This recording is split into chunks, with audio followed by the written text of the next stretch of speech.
Sa loob ng mahabang kasaysayan ng Nen, may isang teoryang patuloy na gumugulo sa isip ng maraming tagahanga, ang posibilidad na may tinatago si Isaac Netero, isang lihim na alagad na siyang tunay na nagmana ng pinakamalalim na filosofiya at pinakamadilim na teknik ng kanyang martial arts.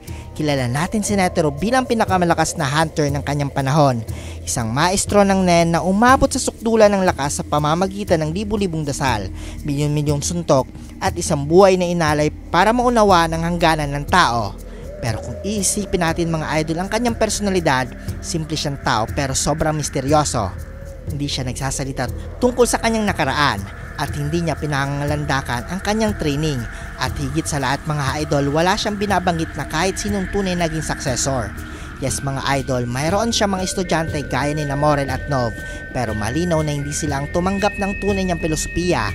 Kaya ang tanong, sino ang lihim na alagad ni Isaac Netero at bakit ito sobrang sikreto na parang mas delikado pa kaysa sa identity ng mga Zoldyck o pinagmulan ni Don Fricks? Kung babalikan natin ang kasaysayan, sinabi ng maraming hunter na bago pa man maging chairman si Netero, naglaho siya sa loob ng mahigit 2 taon para lamang mag-training. At sa panahong ito mga idol, halos hindi matrace ang galaw niya at marami ang naniniwala na hindi lang siya nag-iisa sa bundok. May teorya na may isang batang ipinanganak na may kaibang affinity sa Nen, isang batang natagpuan ni Netero na isang liblib na lugar at marahil isang prodigy na kagaya ni Gon pero mas marahas, mas likas ang instinct at mas malapit sa konsepto ng pure martial devotion na hinahanap ni Netero.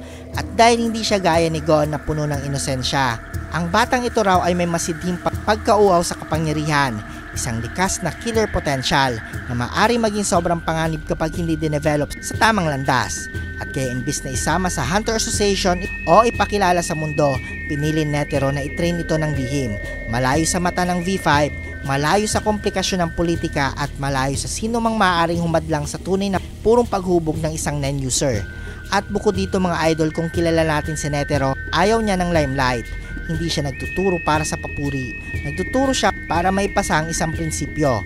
At isa pa mga idol, bakit kaya confident si Netero na kahit dumating ang pinakamalakas na krisis gaya ng Ant King, ay mag-iiwan pa rin siya ng mundo na hindi tuluyang babagsak. At siguro dahil alam niyang may natitira pa siyang isang nilalang na mas malalim pang pagkaunawa sa Nen kaysa sa kahit sino sa kilalang mundo. Isipin mo kung ang secret student na ito ay pinakamalaki na parehong ritual na pinagdaanan ni Netero, araw-araw na paikipagtagpo sa pagitan ng buhay at kamatayan, disiplinang mas brutal pa sa training ni Wing at Biscuit, at pilosopiyang nakatuon sa pag-abot ng limitasyon ng tao. Ang tanong, bakit hindi pa lumalabas ang sikretong estudyante na ito? May ilan na naniniwala na bahagi siya ng Dark Continent, isang nilalang na tinuruan para harapin ang tunay na kaaway ng sangkatauhan, hindi ang mga simpleng conflict gaya ng York New o Election Arc. May iba namang teorya na isa sa mga mukha na matagal na natin nakikita pero hindi natin nakikilala, isang figure sa background, isang warrior monk o baka isa sa mga hunter na tila walang halaga pero hindi natin namamalayan na may aura ng isang halimaw. Kung pagbabasehan naman natin ang estilo ni Netero, hindi siya mag-iiwan ng legacy sa pamamagitan ng salita. Lagi siyang gumagawa ng sikreto o pasabog na moves. Kaya hindi malayo na gumawa siya ng isang student na maaaring maging ultimate Nen monk, ang replikasyon ng kanyang kabataan. At kung sakaling lumabas ito sa istorya, sigurado mga idol, mababago nito ang buong power scaling ng Hunter x Hunter. Dahil kung si Meruem lang ang nakita nating nagbigay kay Netero ng suktulang laban, paano pa kaya isang taong sinanay niya mula sa pagkabata? Tinuruan ng kanyang 100 type Guanyin Bodhisattva philosophy at sinanay hindi para sa glory kundi para sa purong pag-intindi ng existence. Sa madaling salita mga idol, ang teorya tungkol sa lihim na alagad ni Netero ay hindi lang simpleng haka-haka. Isa itong malaking piraso na maaaring magbukas sa kasaysayan ng Nen. Saan ito nagsimula at sino ang tunay na nagmamay-ari ng pinakamalalim na kaalaman at kung gaano kalaki ang nakatago pa sa Hunter Universe.